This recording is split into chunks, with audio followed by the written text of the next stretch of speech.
Welcome back to our DNA, episode 11. We're in the Hey, double digits right now. We're Let's getting there. go. Yes, let's 11, go. let's go. Just, you Yes, just keep moving forward. You don't always know what you're doing, but you just keep going, right? keep going. Hey, I'm Brandon Duplessis. Of course, we have David Medina and always Philip Price. How you guys doing? doing great here. Yeah, Yeah. we were just So, just talking about Philip getting back to the office in your 70s, right? Yeah, You're going 6 but days a week. there was a time you could retire and live off of your retirement. Those days are gone. Yeah, Unless you true. got a real nice pension and all that stuff, you got to keep hustling. Yeah. Philip, you said 6 days a week, right? Oh, yeah. I enjoy it though. I really do. So it's not a chore. It's you don't have the stamina you once had to where you go out to the club afterwards. I ain't doing that. I come home after that, that don't work. But it's still fun. I'll be back And talking to people and enjoying selling cars. So I really enjoy it. So it's good. how many yeah, hours a day are you there? From 9 to 6. Oh, okay. It's Mhm. not bad hours, actually.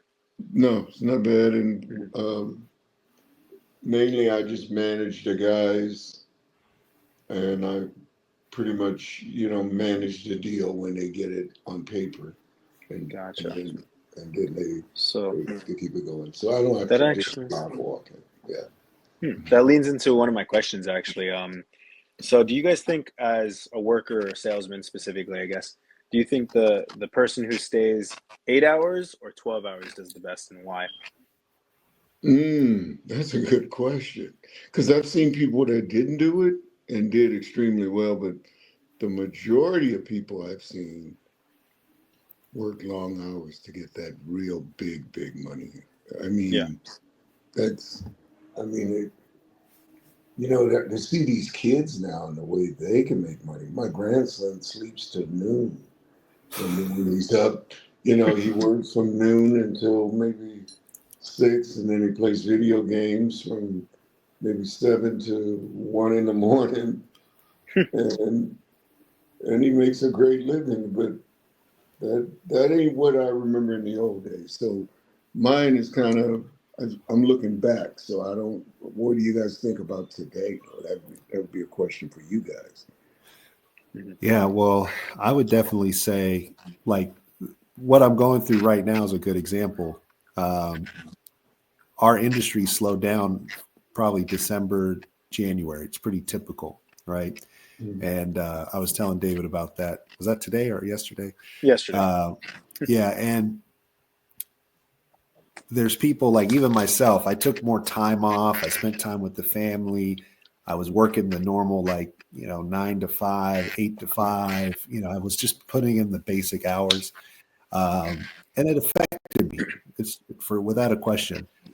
But the people who were working, and there's one specific person I know who was literally working from 6:30 in the morning till 6 in the night or later sometimes, and every day consistently, like not just one day, it was every day. And he just put his head down too. He's not talking like a bunch of other people are talking. He's not Not so making a lot he's of not conversation. no, and he's a cool dude, and he's a great conversationalist. So it's not that he can't and people want to speak with him. Like people are attracted to him. He has that personality. He's an artist. He's all these other things too. But when he's at work, he's excited to work. He's ready to make money, and he's just focused. And I sit pretty close to him, and he's having a great month now. And he's one of the newest people on our team. Hmm. And all I'm sitting here Wow. thinking is like, he's doing well because of the very thing you're asking, David, because he's just putting in the extra time. And as long as I've been in industry and sales, I've always said, you want to make more money, show up earlier, right? Or stay later. I was saying I'm looking back because what I remember about my career. I got to tell you a funny short story. My best friend, his name is Charles Smith, and we met in 1978, and we were working together at a Ford store called Ed Chandler Ford in Hayward, California. And at the end of the month, when you're in sales, car sales, you get your washout check. after taxes. And his check happened to be at that time about $9,500 in 1978. And my check was $2,200. And he said, Phil, that's not bad for a part-time salesman. Because at the time we wasn't best friends. And I was like, oh man, I saw red in my eyes. And he was telling the truth because he showed up at 8 o'clock and he went home at 8 o'clock at night because he had a family, 3 kids, a house, a mortgage. He wasn't playing. And when I started emulating what he was doing, the rewards came. And so when I've spoken to high school students, I say, you know how to spell luck? And they go, yeah, L-U, no. It's W-O-R-K. If you learn to work hard, you're going to be very lucky. If you don't, you might be unlucky. And that's what I've seen in my lifetime. But with all these new innovative ways that people can make money now, they don't, these influencers and these people, they make money just to tag a product and stuff. And it's crazy. It's a different dynamic than I've seen. Going off on that, actually, since I am this generation, I guess you could say the 20s, 90s babies. I've noticed that a lot of people talk about online with businesses like your grandson that you talk about a lot. I'm sure he does a lot of social media work. For example, most of my side businesses I outsource to people and I'm still making profit off of it, which is great.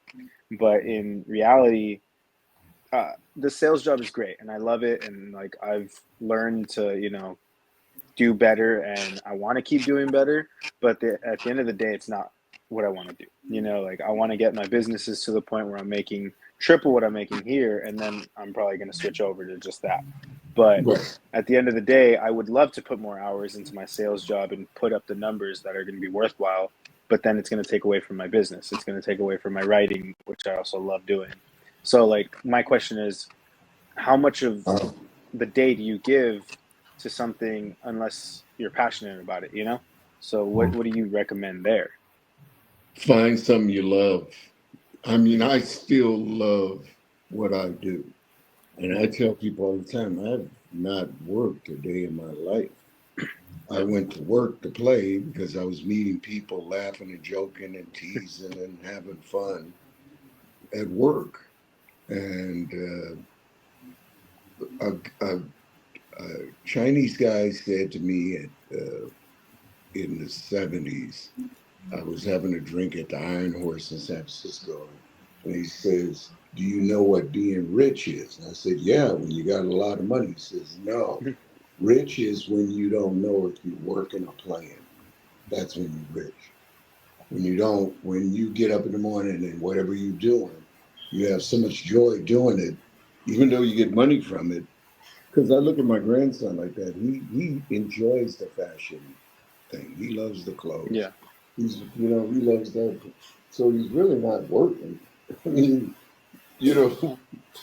he enjoys it. When you say that, if you can find that thing that makes you happy, that's priceless. I don't think I could have done it for 50 years if I didn't like it. That's fair. How about you, Brandon? Yeah, of course I agree with that statement. Like, you find something you love and you like, there's no difference between work and play. That's the dream. That's really, like the guy said, that's rich, right? That's rich. I also, going back to like David's question about, how much time do you put towards certain things? Like, for example, for me, I've really tried to balance my work and my life. I listen to a lot of successful people who have, before they passed, they said they wish they would have spent more time with their family, for example. That's always stuck out in my head, that they had all this money in the world, but yet they kind of missed out on this thing, or that's the thing they tell us. So I definitely get conflicted with that, because I'm like, I can't put a price on my time I spend with my family, And you can't get time back. and you can't get it back. Man. Mhm. So I've definitely been participating in like putting in those hard hours when I need to. Like now I'm working. The other day I worked from 6:30 to almost 8 o'clock at night. I was putting in those hours. But like you said, David, it does take away from the other things. I got home and I was done. I didn't have time. Like you said, Philip, I'm not going to the I ain't clubs. going to the club. No. My I like, bed. If there's a party yeah, in my bed, that's the only thing. Because yeah, I'm just kicking my feet up, man. I exactly. enjoy So it though. It ain't like it's work. I enjoy it. yeah, and there's also a sense of like you're proud, like you feel good that you put in a hard day's work too, and you come home exhausted, but it's a good feeling, like, It's hey, a I did what great I needed feeling. to, Yeah. right? So I think it's true. You do have to be aware of like how much time you have to pursue your passions, especially when you know you have one, right? Yes. There's like me, I don't have too many passions that I could say I would take away from work or my family, as of right this second. But there's definitely a time to like really bunker down and put in that extra time, because there's kind of seasons when you have this opportunity and it doesn't always come. So if No. you have that opportunity to make that life-changing money right now, that's where, Stack it. Yes. Yeah. Stack it. Stack it and keep going. yeah, and man, making a six-figure year, six-figure month, a seven-figure year, seven-figure month, like when you have that life-changing type of opportunity, you can take some time for your passion after that. You know what I mean? Yeah.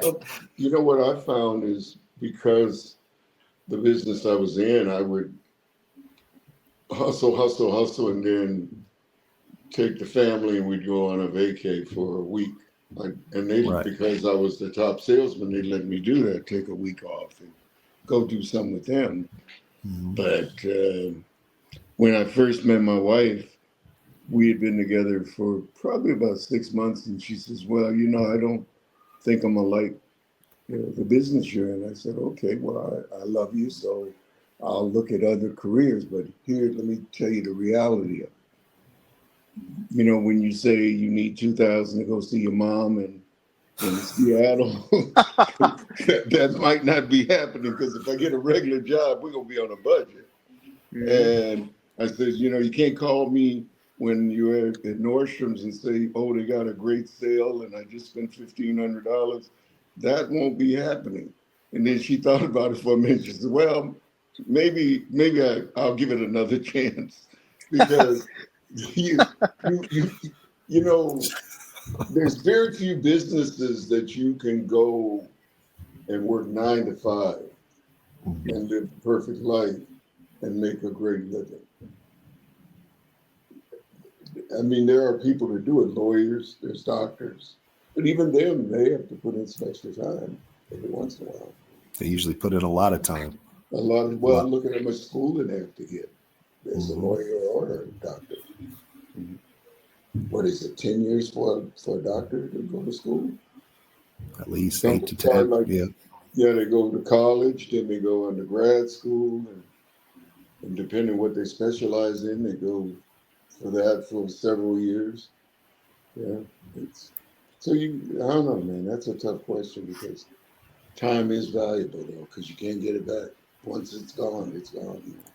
Yeah.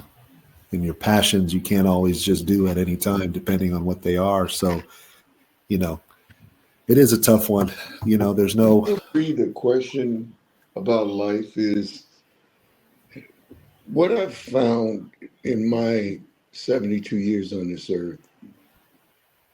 It's about the stick to itiveness, to be able to stick to it, whether it's your marriage, your business, your whatever those things that make everything click. You have to be willing to stick through it. I think is the sign that the ones that I see that are hugely successful, it's stick to it. It's whether you stay in your marriage, you got to fight for all that. I think. Well, I think, the idea takes 10,000 hours to master something, right? Right. And you can't get to 10,000 hours if you ain't sticking to it. No, you got to stick to it. Or 10 years, right? 10 years, 10,000 hours. And, I'm in, Valerie and we're in 4 years now being together, and we got married and we have our family and our home now. And as we have problems or we have issues that we have to work on, and sometimes we don't work on them, we put them to the side, we're not putting in those hours. But I remind myself often, it's going to take me 10 years to master this. At least. It's a challenge. That's the challenges. And they don't write books about people that give up. Nobody has made it to the best-selling list because I gave up. You know what I mean? That's not something that people want to read about somebody that quit. And so sometimes I put that onus on myself that I needed to be there when I really didn't. And I relate to that. I had to graduate to tell myself, you got managers for a reason. They get paid a very handsome. If you got to sit there and watch them, you're not that great of a leader, Phil Price. Yeah. If you got to stand there and watch them, leadership is putting the right people in place and letting them do their job. Delegating. Yeah.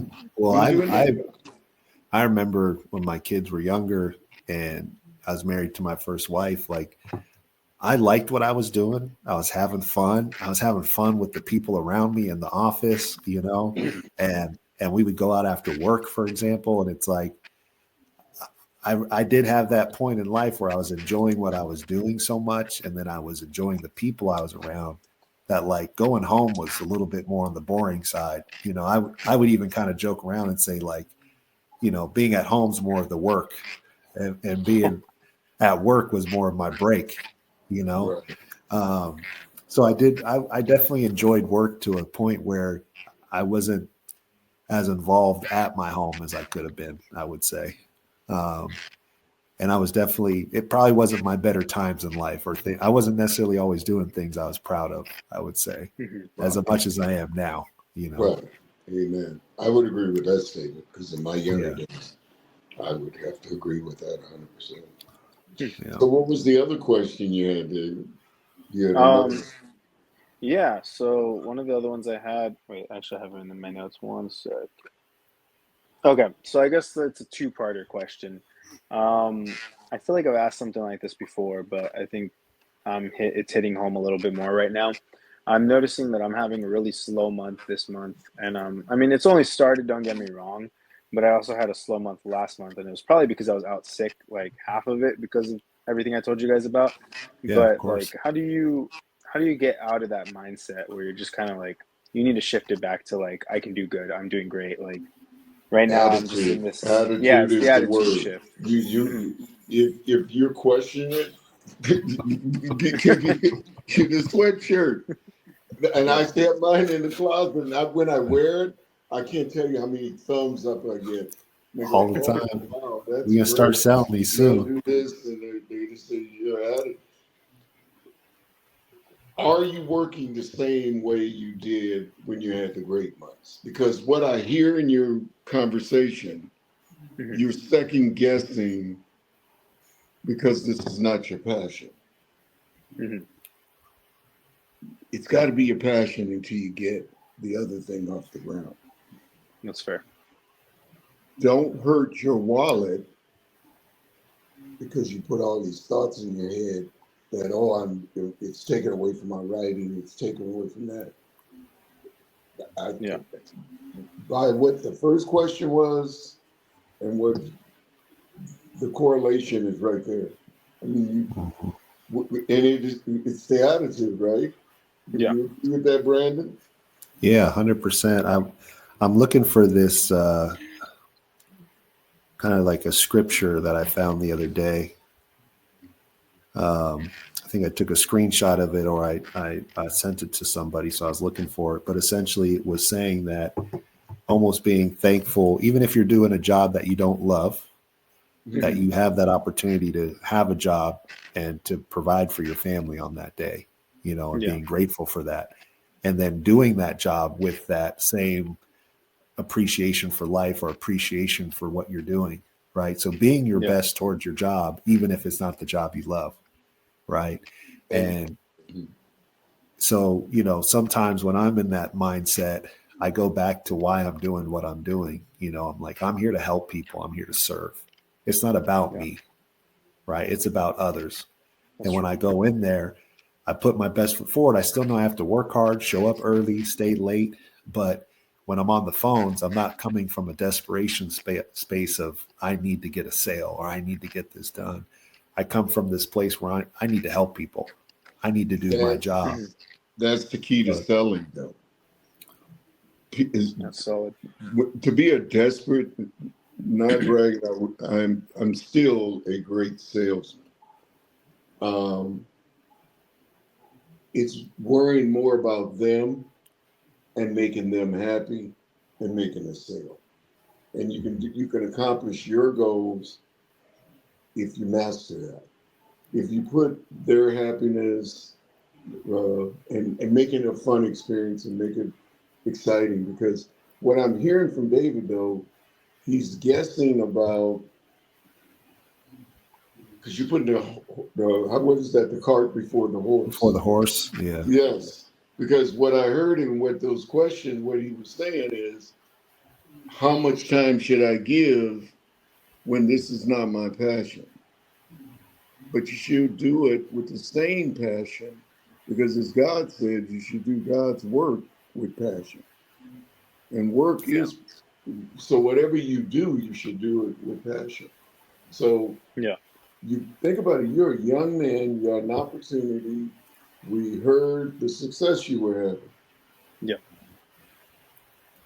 Very few people get those opportunities, so take advantage of it until your other business is doing what you want it to do. True. But don't hurt yourself while you're there. Because your attitude, I guarantee if you really do a self-evaluation, and the hardest person to be truthful with is yourself. Yeah. That's true. It's really hard, guys. I'm telling you, Hmm. take it from an OG Uh-huh. to tell yourself the truth if you're not doing what you normally do to have success. Yeah. You have to reset your body, you have to reset your mind, and you have to put the same effort. Because what I heard when he was having those great months was the enthusiasm in your voice about it. Yeah. That's fair. Would you agree? I Mhm. agree. Actually, the funny thing is that probably goes into my last question that I have for you guys that I wrote up. Um, so carrying on with that idea of the enthusiasm was obviously coming from because I was just killing it. I was killing it. I was making the company a bunch of money. I was putting up a bunch of commission for myself. You were on And I Sky think I got Nine. You it. were up here, Yeah, I Cloud think I got a Nine. little over my head. And that's part of the question is how do you stay humble when you're doing such a good job? The one thing I struggled with when I was younger Mhm. was the ego, etching God out. That's what Mhm. ego does. Hmm. You edge God out of your life because it's amazing when I figured out some things later in life. The people I admire now are the people that are humble. They're having Mhm. tremendous success and they let everybody else do the talking about them. They don't talk about themselves. They stay grounded. Hmm. Like when Lamar Jackson won the MVP at 21 years old, they said, how do you stay so humble? He says, well, first of all, I always answer the question, it's a God given talent. I didn't do it. He said, if I thought I did it, I'd mess this thing up. He says, Mhm. I give all the glory to God. And I think whether you believe in the Almighty or not, you need that to keep you grounded. Yeah. Because grounded, it, people don't they'll turn on you when they see that ego side. Mhm. You become a target. You become a target. And I didn't realize how many enemies I made in my younger version because of my ego, because I knew I could do it. And I Yeah. bragged about I could do it. And then I'd go do it. And then I'd tell you again, I did it. My mom came to visit me one time and she said to me, God rest her soul, you don't get it, do you, son? And I go, what do you mean, Mom? I'm doing well. What do you? She said, no, you all I hear is about me, I, me, Mhm. I. I don't hear you giving the glory to God.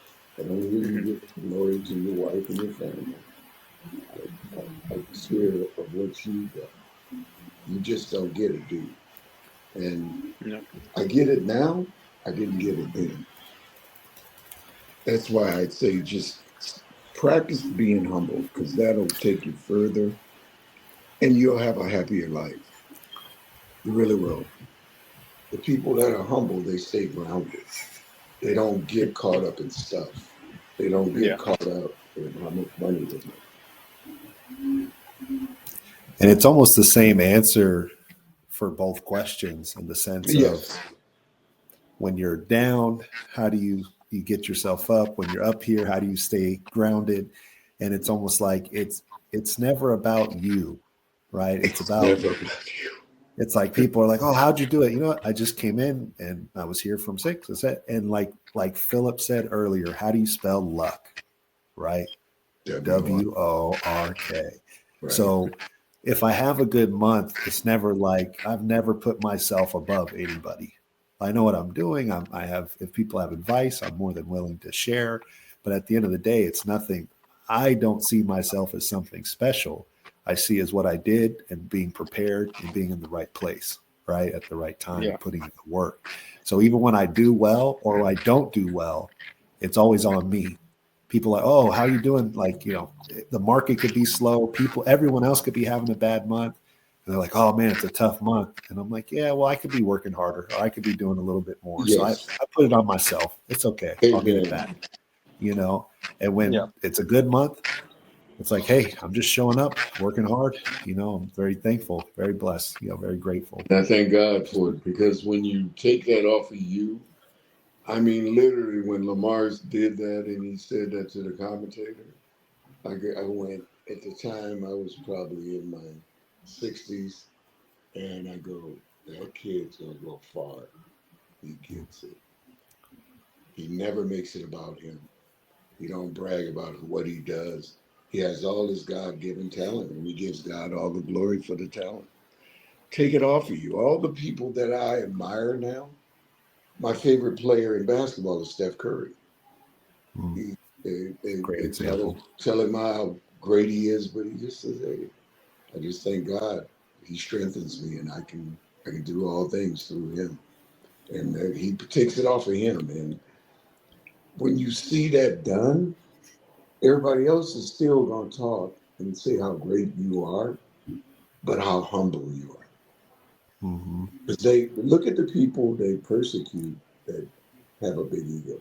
They like to make examples of those people. Yeah, they become those targets. I remember when I was coaching my kids when they were younger, and I've always told them if you're successful and you're kind of a jerk to the people you beat or the people that you're doing better than, I'm not going to be proud of you. You know, I told them this. I wanted them to get that idea. Like, I'm happy that you got that success, but I'm not going to be proud on how you did it. And I Yeah. remember I coached my stepson at the time. I coached him through winning his spelling bee. Now I'm not a good speller, not even close. Like, don't spelling. I'll start by saying whenever someone asks me to spell something, I'll say I'm not a good speller, but I'll try, type of thing. But I am good with strategy, and I understand how things work and how winning works in games and all the above. Yeah. So in the spelling bee, most of the time people just get nervous. People who know how to spell are in spelling bees. They already know how to do it. But it's the Right. distractions, it's the people in the crowd or the girl they liked or the boy, something that's Yeah. keeping them from like thinking. So when I was training him, I was making funny noises or doing something stupid or trying to like make him feel distracted while he would Hmm. spell stuff. That was like my strategy with him. And I do all these different types of things. So long story short, he goes through the spelling bee. He gets down to him and the last two kids, and the two kids have to go back and forth, word after word after word. And then the one kid misses a word. It's his chance. He spells it. He wins the spelling bee. It was awesome. So proud of him. But the proudest thing I had in that moment was after he won and everyone was congratulating him, he went up to the kid that lost and told him what a good job he did. He went up to the other kids that were in it and told them, like, wow, you did really good. That was awesome, in a great experience. And I was so proud to watch him congratulate everybody else and their success and their participation in it. And he wasn't making it about him. He wasn't like, I did it, I'm number one. He was. Yeah. Episode 11. But yeah, I was proud of him. That's kind of going back to the people you respect, Philip. Like those are the people I respect in the office too. Right. And I believe for myself, personally, the people I've worked with, even if I've made good months or bad months, I feel like people have always respected me and appreciated working with me because I don't boast or brag. I'm not trying to be there to be better than anybody. Well, Yeah. what I've learned is that it's people see what you do, but they also watch how you act with it. Mm-hmm. And the people I respect now are the people that have grace, and they don't they don't make other people feel bad because they're successful. They take that really off the table, and that's what we're telling you. I think is just be humble, man, because humble will get you because you'll stay grounded. Mhm. Because when you get into ego and stuff, you'll get lost, man. Because money will do that to you. Money is Yep. you either got to manage money or money manage you. True. Yeah. And kind of going back to what you were saying, still, when you are making that money, it's probably because you put in hard work before that anyways. And Yeah. just continue to put in that hard work. You won't even have time to think of anything else. It's like I just come in and do the same thing every day, no matter what. Right. And one thing I wanted to say before on your other question too, about when things are down, how do you pick yourself up? Don't compare yourself to other people. You are who you are. Bring the best version of yourself to it. And you don't have to try to be somebody else. Be yourself. Right. Stay yourself, but okay, you got to sometimes flush out because if you can run back in your head what you did when you were excited, because you started the conversation off saying, how do you decide how much time you want to give this when it takes away from your passion? Right. Yeah. So until you can transition to where that passion is your everyday thing, still you got to do your best at the job you're at, no matter how many hours you're there. Because True. if you believe in God, you got to do your best because that's what He wants to see out of us. So Put your best allow foot forward. yourself to be the best version of yourself and give yourself a mental enema every once in a while. Sometimes flush all the bad ideas out of your head. I saw some joy and excitement in the beginning because I think it was newfound success. But Yeah. remember how good that felt? It Yeah, I felt pretty remember. good. I mean, you were pretty proud. I mean, I was proud of you because you were excited. You, Mhm. you saw a side of yourself that you didn't know was there. And True. selling is going to enhance everything you do. It'll help your passion because the more you can sell, people relate to that. Yeah, it definitely translates in everything you're going to do because, 'Cause it shows if you're really good at sales, you're good at getting people work with people they like and people they trust. Right. Amen. That's what sales comes from. So sales is just the title of the job essentially, but like we're not conning people. We're not selling them and doing something that's not for them.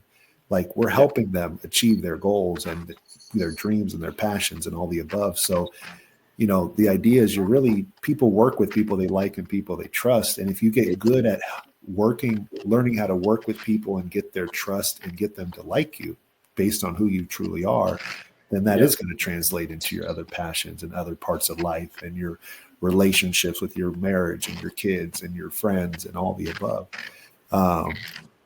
So yeah, I agree with that 100%. And, tapping into that do it feeling. for money, though. You can't just do it for money, because money will.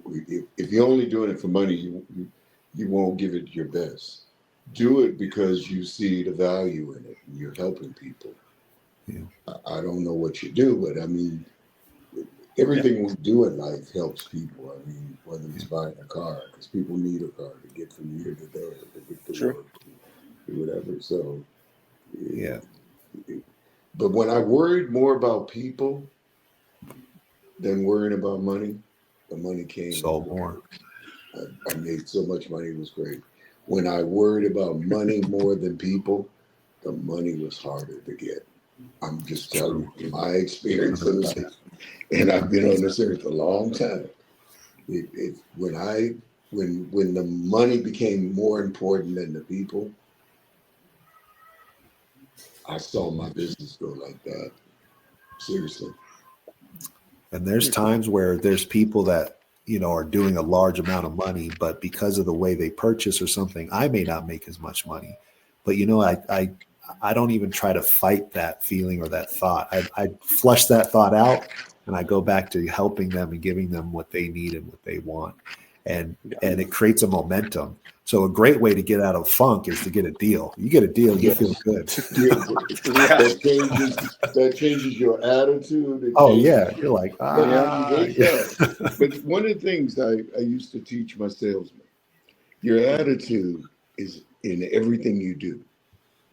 I had a habit when I got up in the morning, I don't care if it was raining sideways. I looked out the window and I went, wow, what a beautiful day. And my wife used to say, why do you do that every morning? Because I said, it is a beautiful day. And what I learned is the mind is an amazing thing if you put positive things in your mind first thing in the morning. If you get up, you go, oh, shoot, the weather sucks. But man, dang, I got to get up and go to work. Blah. I need to just lay in bed. You carry that with you all day. That's the attitude you're going to bring to work. It's true. Yeah. Yeah. But if you get your up attitude, wow, what a beautiful day. Attitude determines your altitude. It works in everything in life. Yeah. Everything. So when if you do ever find yourself in a down place and a down moment, still keep your mind high, still remember that you are great. You did do great months before that. So you have what it takes. It is a beautiful day. I am in the right place and I can help people, and it's like keeping that mindset high and strong. You got to look in the mirror and talk to yourself and make yourself. I'm just so happy I'm going to work. I'm so glad that, because what I'm hearing is you're wrestling with the idea of, do I just give this the bare minimum and really concentrate on my business, or do you give both equal time, and get the fruits of both? Because you can do both. Yeah. Be tired. But you can be tired, but you can do both. You can. And when you really do want something. In my 20s, I had the energy to do that. Now in my 70s, I'm one trick pony. I go down one road.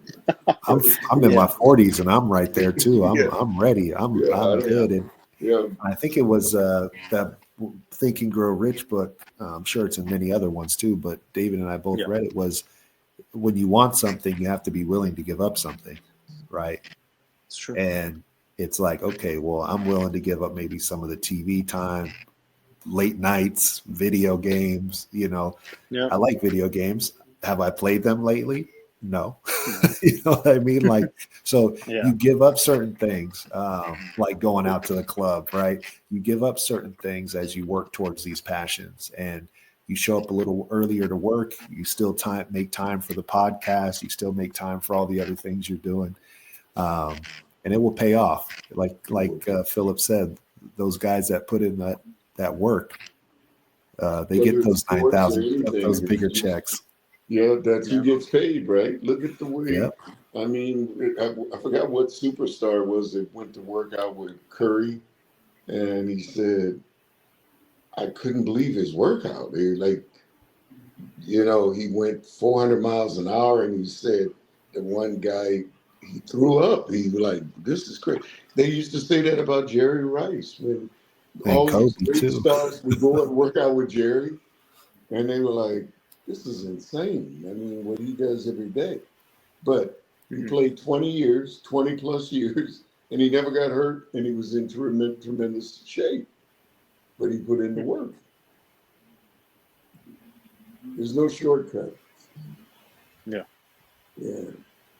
So, but guys, I think that was interesting that we got some things. But let's on our next one, let's talk about some of these things that are going on in the world too, because Hmm. there's a lot of stuff happening, man. We all Yeah, got there an is. opinion or a thought. Yeah. All right, boys. So that was a great conversation. I appreciate it. We did it, Thank you, guys. episode 11. Thank you, everybody, for watching or joining in with us. And, have a great day and even better tomorrow.